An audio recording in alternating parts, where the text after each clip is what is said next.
Call of Duty Zombies could have played out entirely differently with an entirely different storyline and premise under an entirely different Call of Duty developer, with Jason Blundell never taking over as lead and director. During Black Ops 3, a few months ago, a developer left Raven Software, and as he did, he updated his LinkedIn profile with various things he had worked on in Call of Duty. Ravensoft, of course, primarily nowadays work on Call of Duty Warzone, and they also worked on Black Ops Cold War's campaign and are rumored to be working on Gulf War's campaign as well. During his decade-long tenure at Raven, he created or co-created many of the iconic things we have seen throughout the years in Call of Duty. However, one item in particular on this list sparked discussion and speculation across the internet: a cancelled, standalone live service Call of Duty Zombies game. Initially, we didn't get much information on the topic. All we had was a single sentence straight from the post: project's lead of aborted standalone games as a service live service Call of Duty Zombies game, until the developer who owned it wanted it back. This alternative reality could have played out, and it is also interesting because Jason Blundell has said previously that he never had any plans for a standalone Zombies experience because he thinks Call of Duty is best offering the 3-core package, campaign, multiplayer, and zombies, an experience for all types of fans. He thinks it works best as a package as opposed to just a zombies thing, but personally I would love to see a zombies thing, and maybe things have changed now. Of course, Blundell's no longer even at Treyarch, but I really think the fan base has changed so much since then, and maybe they're oversaturated with the multiplayer and the Warzone side of things that a zombies experience could really blossom as a standalone thing, but who knows. Various video games news sites covered this topic, mostly with speculative content on what it could have consisted of. I included made a video on this. Now though, thanks to the renowned zombies YouTuber Glitching Queen, we have a long form interview with this developer where he deep dove into the concept and his other work on Call of Duty, giving us an alternative reality of what could have been. And I also want to give a big thank you to Detonated.com, who did an awesome article collating all of this that I have used to help break this topic down for this video. So we have a various viewpoints in the interview for discussion with you guys. We will watch some clips from the interview together and then go over them one by one, as well as having a longer discussion on the concept of a standalone zombies game. With all that out of the way, let's jump in. Michael Gummelt was nearly the head of zombies, almost our Jason Blundell according to Glitching Queen, and I really wonder how zombies would have played out under a different leadership. Black Ops 3 Zombies was so successful, and even Michael himself points out that, that game basically would have never released if his plans ended up going through instead. It would have been cool to see these things play out simultaneously with two different zombies' visions, but it seems like it was either one or the other back in the day. But who exactly is Michael? Michael worked at Raven Software for 23 years as a studio designer and software engineer, and he worked on CODs starting way back with the first Black Ops, all the way through Cold War and Warzone. And he's one of the original creators of Warzone. Here's a list of all the CODs he worked on, and in the first part of the interview, he talks about how he got to start working on Call of Duty within Raven Software.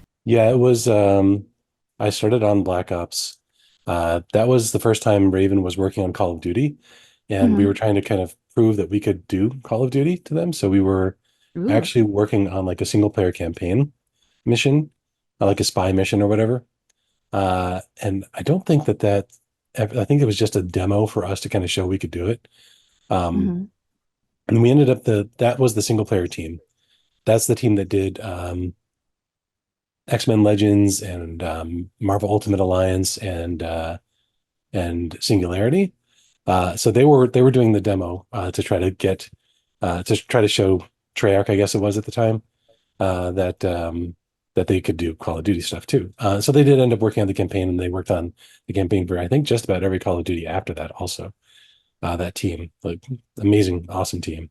Michael comes from the team who had worked on Marvel Ultimate Allegiance at Raven and pitched themselves into working Call of Duty as campaign and zombies' support. Originally drafted to only work on the campaign, Raven ended up also getting pulled into zombie support during the development of Shangri-La. So this is an unknown fact. Ravensoft actually did help a lot during Black Ops 1 Zombies and really played a pivotal role in the inception and the early days of Call of Duty Zombies, and they don't get enough credit for that. That all goes to Treyarch, but they were assisted by Raven too. Raven making Shangri-La has been a widely known fact in the community for years, or at least within the hardcore community, but I think the wider audience is kind of unfamiliar with this, and Michael goes into detail discussing his work on the Napalm Zombie in Shangri-La. After his work on Zombies, Michael ended up being pulled to work on Call of Duty Online. His experience working with Treyarch on their Zombies content ended up making him the perfect person to head up a specific part of COD Online Zombies, or Cyborg Zombies, more famously known. For those who are unaware, Call of Duty Online is a game that was released exclusively in China as a free-to-play microtransaction action game, a live service project, a progenitor in the games as a service space. COD Online served as the only Call of Duty content that the Chinese market was able to experience because of various laws of censorship. Many of the things that are commonplace in Call of Duty become impossible to depict in Chinese media, although I think things have changed nowadays. So unlike other countries which may get a few specific censorships to allow COD to release there, China required an entirely unique game to be built. Basically, Call of Duty Online was just a big mashup of a load of previous Call of Duties, and is essentially very similar to what Call of Duty Mobile is, but for PC. It never released on console. PC gaming is very huge in China. Now, of course, Chinese people using various different illegal methods would be able to get their hands on traditional Call of Duty games, but this was to allow a wider Chinese audience to get into Call of Duty without having to do these workarounds, and also the game was more catered towards that audience than the general Western world. The Zombies mode in COD Online was largely unique as well, due to these censorship issues. Instead of zombies, which you cannot apparently depict in China due to blood, etc., instead featured cyborgs, reusing certain locations from across Call of Duty Zombies history and remaking them with cyberpunk-looking machinery all around. There are actually versions of COD Online, I believe, that have the traditional zombies working, which they probably used initially before having to reskin them. Another reason COD Online Zombies was so unique, according to Michael, is that Activision was far less heavy-handed with any development oversight here. On most COD games, breaking from the norm of taking big risks was usually frowned upon, as it risked sales. However, with COD Online not being considered a mainline game by those at Activision, Michael and his co-workers had the freedom to implement whatever crazy ideas they came up with. You've also got to bear in mind, because they were making a game for an entirely different audience to the Western world, they could be more creative with what they were doing because Call of Duty is not as big there. So they can't just make drastic changes to what Call of Duty is and worry about fan backlash, because they would be a lot more open to new and different ideas. We could do whatever we wanted to because it was Call of Duty China, and the stakes were a little bit lower. We didn't have to worry about,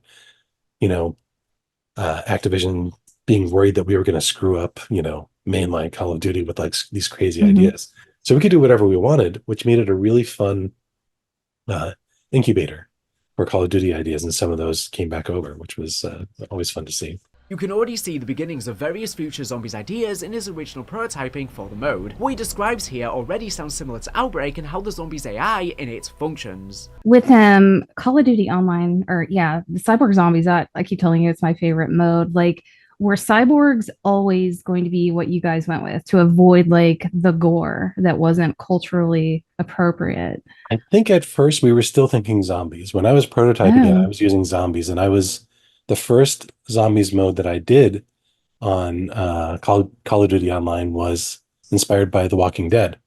I wanted something that felt like ambient, with like zombies kind of like walking around, and you could, if you made noise or you shot them or aggravated them, you could start a swarm. You had to fight them or whatever. You could hide inside buildings and rescue civilians out there, and each civilian had like a different thing they'd get you. So if you rescued, say, the general, you could call in an airstrike or something like that, or you could call in a kill streak. If you rescued the pilot, you could call in some sort of like air support for like one of the swarms. There was a survivalist that could give you ammo, that sort of stuff. But I wanted it to be like you're going around, you're gathering these survivors, and you're trying to get them out, and then you've got to do this extraction, hold off a horde while the helicopter comes in. So that was the first zombie mode that I prototyped there. I also did I just remembered this. We did a team versus zombies mode. So it was a PvEVP mode with zombies in it. And the zombies were like this team that would attack both teams.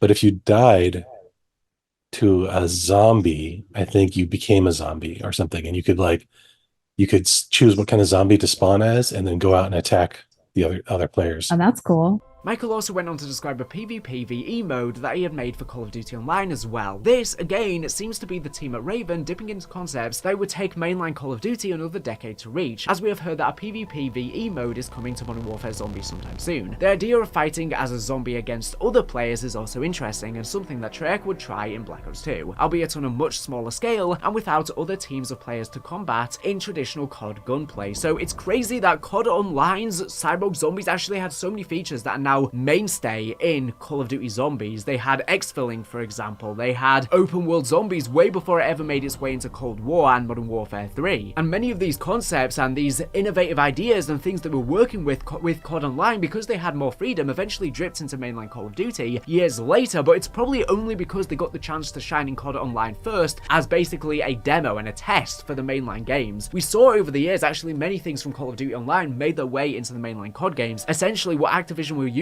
as a mosh pit for the developers, a sandbox for the developers to try crazy things, and then they would pick and choose what things would also work in the mainline games. The idea of fighting as a zombie against other players is also interesting and something that Treyarch would try in Black Ops 2, albeit on a much smaller scale and without other teams of players to combat in traditional COD gunplay. Of course, we saw both the turned game mode and grief. It seems as though the lack of boundaries placed around this team at Raven allowed them to create extremely interesting content that would often serve as prototypes for future mainline content, intentionally or not. This leads into our next point of discussion and likely the most impressive bit of Michael's development history at Raven, his work on various Battle Royale modes across Call of Duty. His work on Battle Royale style game modes was some of the first in the industry, before the release of PlayerUnknown Battlegrounds, aka PUBG, which was the first big official Battle Royale release. Michael and his team were implementing Battle City into COD Online. Battle City was a large-scale Battle Royale mode with looting mechanics very similar to Warzone now, and that's no coincidence. According to Michael, there's lineage there, but I'll let him explain. There was a designer there, Andre, who actually I work with now. I hired him at the new studio I went to. Nice. He had played, oh man, I'm gonna mess this up. He had played some sort of battle royale modes in other games that were mods, basically. And he said, like, this is going to be the next big thing. And I was like, all right, like, I kind of get it. Like, this is kind of interesting. And I was like, we could put a little Hunger Games spin on it and stuff. And this was before PUBG came out. Wow. I think H1Z1 was out already. So we made that. We took a couple Call of Duty maps and stitched them together. I think they were like MW2 maps. And so that eventually became Battle City, which did ship in Call of Duty Online. And we were working on that. I think because PUBG had come out, right? Was it PUBG? Yeah. PUBG had come out, and then Tencent was like, hey, we need a battle royale. And we're like, oh, we've got this old idea that we made, early on. Let's bring that back. So we brought that back. And by the time we shipped it, Fortnite came out right before us. I was like, damn it. Wow. You guys were right there. Yeah. Wow. After the success of Battle City and Blackout in COD, the booming financial success that were PUBG and Fortnite and Battle Royale in general beginning to dominate the industry, we of course saw Blackout in Black Ops 4, and then Infinity Ward went into Modern Warfare 2019 knowing they wanted to ship a Battle Royale experience. With a large-scale map like Verdansk, they were primed for success as long as the design of the mode was solid. With time running low, Infinity Ward approached Michael to see if he would be interested in helping them design the mode. Here is his story on that. Infinity Ward came to us and they were like, hey, we really want to make a battle royale for Modern Warfare 2019. We've got this huge, gigantic map we've made, but we've kind of like, we're not quite sure what to do with the mode. Can you guys make the mode? And I was like, yes, I've been doing this for 5 years already, and this is what I've really been wanting to do. We can absolutely make this. And there were some people at Raven who were like, oh my God, that's a huge commitment, right? Which it was. But I was like kung ho for it, right? And so, but at first it was just 5 of us. So it was like myself, Andre again, a UX designer, an engineer, and like one other person. And we made, we did the initial first prototyping of it. But first we just sat down and tried to figure out, what is a battle royale in Call of Duty? What should it be?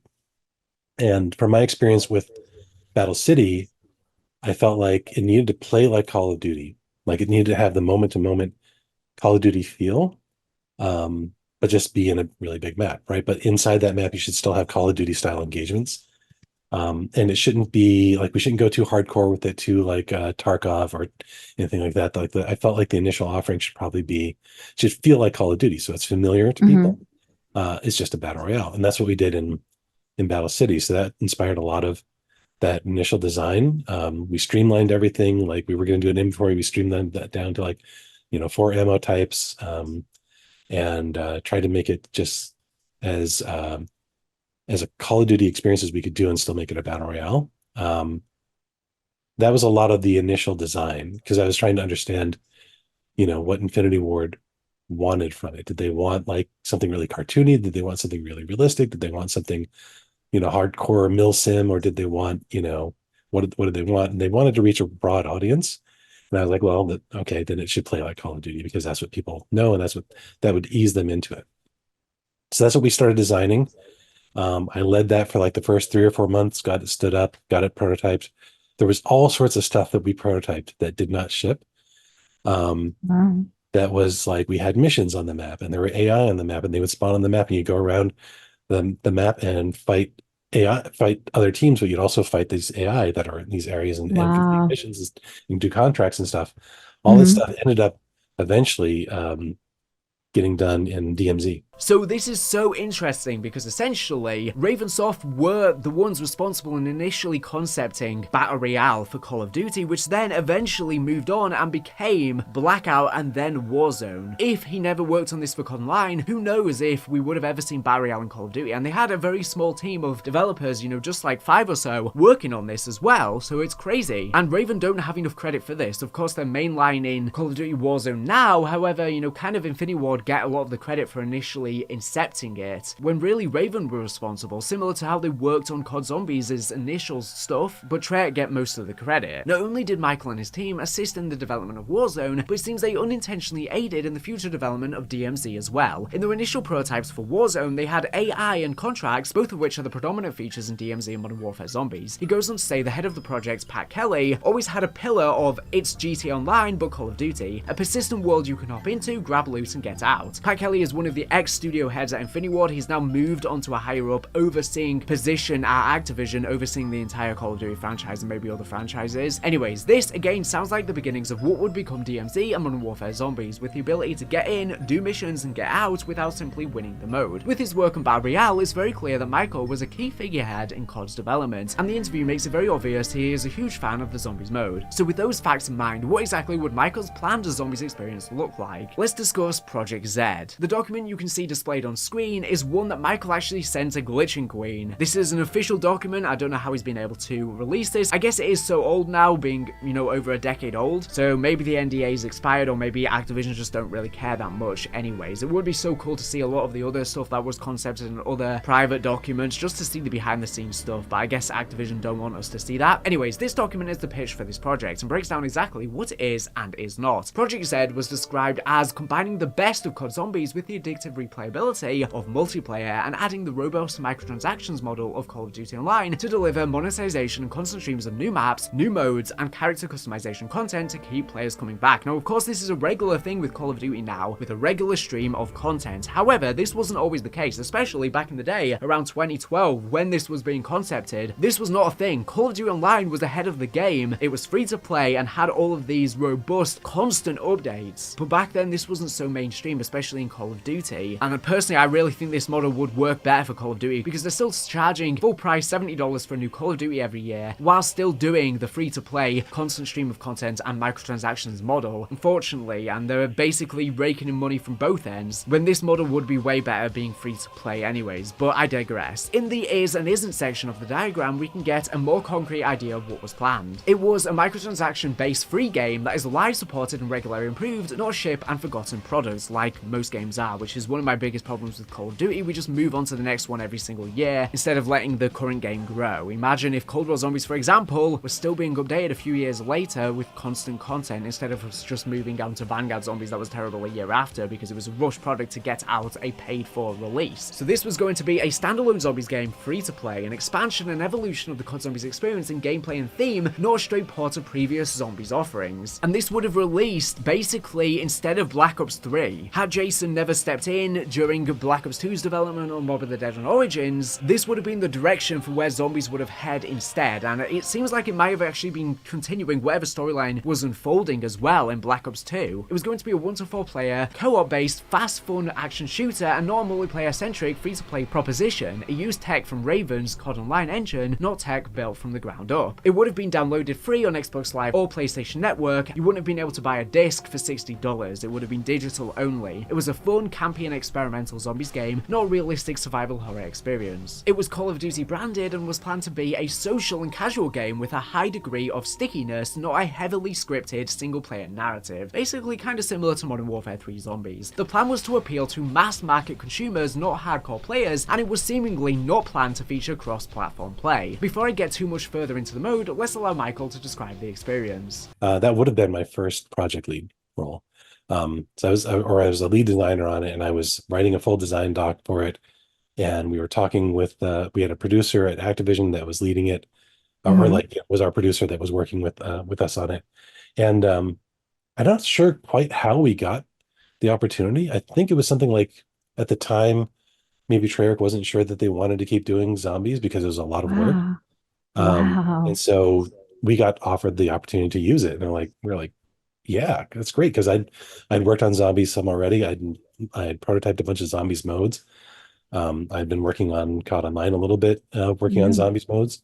So I was like, yeah, let's do this. This would be great. So I wrote this whole design doc. It was going to be, 4-player co-op. You were going to have a world, like there was actual like a world map. Well, actually, you were going to start off as like a gladiator, basically, who was like thrown into an arena to fight zombies, and there would be this like, it's, think of like a Mad Max kind of post-apocalyptic kind of zombie arena where you would have to fight zombies as a gladiator. You would make your character and like, customize them and stuff, and you'd go into the arena and you'd fight them and you'd get progress and stuff and progression.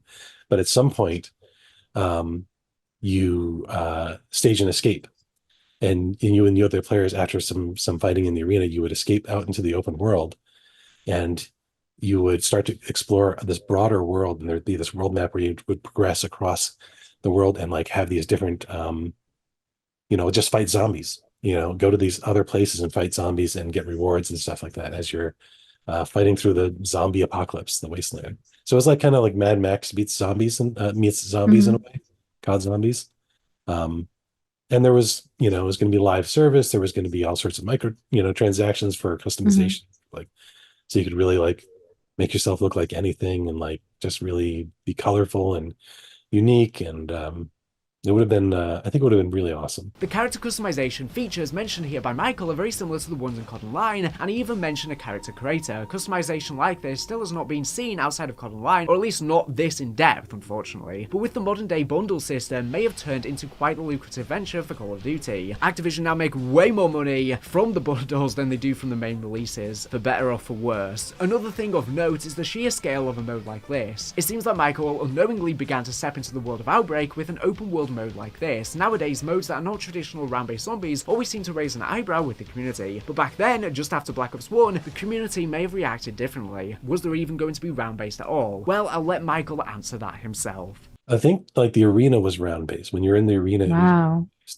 and I think the idea, if I remember correctly, I'll have to go back and read the docs again, but I think once you got into the open world, it was like you were going to an area to, help the survivors there by fighting zombies. And so once you did that, when you got into that, then it would be like there'd be waves of zombies for you to fight to be able to clear that area on the map and then move on to the next area. So while there would have been rounds, it seems like there would be a certain amount at each area before it was cleared, and you would then move on, with the ability to unlock these areas as standalone round-based maps later down the line. The story of the mode is also very interesting to imagine. Helping other survivors in a Mad Max-esque apocalypse sounds very much like a mode that was attempting to follow up the bombastic ending of Moon. And the interesting thing about this is that we of course saw survivors and being able to escort them in Exo Zombies, and Ravensoft actually were the ones who developed this within Advanced Warfare, Sledgehammer's game. So they took this concept and ported it into that, although people really didn't like this concept when it was in that. And in fact, in the files of Modern Warfare 3 Zombies, there's many things that reference to rescuing survivors and stuff like that, but it's not actually in the mode itself, so we don't know if it's future DLC or whether that's just been cut from the mode. But I think it would work well in Modern Warfare Zombies. It definitely didn't really work that well in a round-based experience because it disrupted the flow of games. Anyways, at the end of Moon's main quest, the Earth is of course destroyed by rockets, and players were left to wonder how the story will continue from there. While we got something a bit different from Treyarch in Black Ops 2, it seems as though, with this game following Black Ops 1, they too plan to deliver on a Black Ops 1 zombie sequel and not simply create a new story. So it seems like the storyline for this game was essentially going to be somewhat on this destroyed Earth, similar to Transit. So that gives you an idea of what the atmosphere may have been like. Some sort of post-apocalyptic world. I wonder if there was going to be lava and stuff like that too. But basically, it would have been a very barren atmosphere. Another interesting point worth discussing on story, one of the least popular additions to modern zombies is the operator system. While it has delivered a large amount of customization options for who you play as in zombies and what they look like, the separation from a canon group of 4 characters and necessity to write dialogue for every possible operator means a very noticeable lack of story-based dialogue. The character creator and then microtransactions for customizing them in this mode seems as though it would have led us in the same direction. Looking to COD Online, the characters there don't talk much either, and you can tell from Michael's discussions on the design, he's very much a gameplay oriented person and not as interested in the story side of things. So maybe at least in this sense they would have followed a similar trajectory, which I wouldn't have been a fan of. We would have never seen Primus if this was the case, it seems, who are so beloved. This means that zombies may have ultimately never become the iconically overcomplicated, universe-hopping spectacle that it became in Black Ops 3. Will the implementation of this release instead of Black Ops 2 or Black Ops 3, we're not exactly sure on the timelines because we don't know how long this would have taken to develop, ultimately have been a good thing for zombies though. And yes, like I touched on earlier, the reason why this game never released is because basically during the development of Black Ops 2, Treyarch at one point were thinking of not having zombies entirely because they felt like it was just such a big thing to do and there was the possibility it would have never released. Or maybe this was after the development of Black Ops 2, I'm not sure on the exact timeline, but Michael discusses it in the interview. But basically there was a point where Treyarch were feeling like zombies was just too much to handle and they were possibly going to step off and then Ravensoft would have taken over instead. But of course Treyarch then continued working on Black Ops 3 Zombies and thank God they did. I guess maybe the story could have ended with Origins, saying that Zombies was basically just a game played by Samantha. It could have just ended with that ambiguous cutscene and not gone any further, even though there was plans for a further story. Blundell did say that he concepted the entire story of Black Ops 3 and beyond when writing Origins, or at least had some kind of outline. But maybe things could have just ended there. Who knows? But yeah, I'm glad that Treyarch didn't step off, and honestly, it's crazy to think that they almost gave it up. I really think that's an improbability. This may have just been a short passing thing. Maybe there was just a month or two where they were a bit skeptical about whether it was worth continuing, especially during development of Black Ops 2 Zombies. We know it had a very hectic development cycle, so maybe with Transit being way too ambitious, maybe at one point they were just thinking this is just too much to handle and they were possibly going to step off and Raven would have taken over instead, and that's at this point where they were concepting this, but that never saw the light of day. Of course, at the time, Jimmy Zielinski was the lead on Black Ops 2 Zombies, working on Transit, Die Rise, and Burries, with the campaign team with Jason Blundell then taking over for Mob of the Dead and Origins, and maybe that is why Treyarch were thinking about stepping down from Zombies, because Jimmy Zielinski left during Black Ops 2's development. I think it was too much pressure because Transit was apparently such a hectic thing to develop, and maybe it was Jimmy Zielinski that was thinking about stepping down, and maybe at that point they were thinking about Zombies being discontinued before Jason Blundell took the mantle. What do you think though? Would you have liked to see this game released? I still would have liked to see Treyarch working on Black Ops 3 and beyond. However, I would have liked to see this maybe released alongside as a bonus. Maybe we could have seen it, for example, instead of Exo Zombies, some sort of free-to-play zombies thing in the meantime whilst waiting for Black Ops 3 Zombies. It would have been nice as just something extra, but with the continual disposition towards the live service games in the modern era and the likelihood that we would have never gotten some of Zombies' most iconic experiences across the later games, I would say it is doubtful. While a free-to-play and live service game that was updated across years sounds promising initially, upon a closer look, it seems like we would simply have ended up with many of Zombies' modern problems much earlier. Modes that stray too far from traditional round-based zombies, a lack of playable story characters, and an overabundance of microtransaction content. But that's just my opinion, and Michael's Project Z does sound very interesting. If getting to play it didn't mean losing Black Ops 2, 3, 4, and Cold War, then I would have absolutely loved to play this game, or at least try it out. Perhaps, if it could have been developed in tandem with Treyarch Zombies' experience, rather than simply a one or the other choice, it could have evolved over time, along with the Zombies, and become what Warzone is for multiplayer. Let me know what your opinion of Project Z is in the comments, and whether you prefer something like this instead of what we've got now. Again, a huge thank you to Glitch and Queen for scoring this interview, and a thanks to Detonator.com for summarizing a lot of stuff from the interview, which helped tremendously in writing this video. Both will be linked in the description. Anyways, for now, thank you for watching the video. Make sure to subscribe if you're not here for latest and greatest Call of Duty news and information. So anyways, thank you for watching, and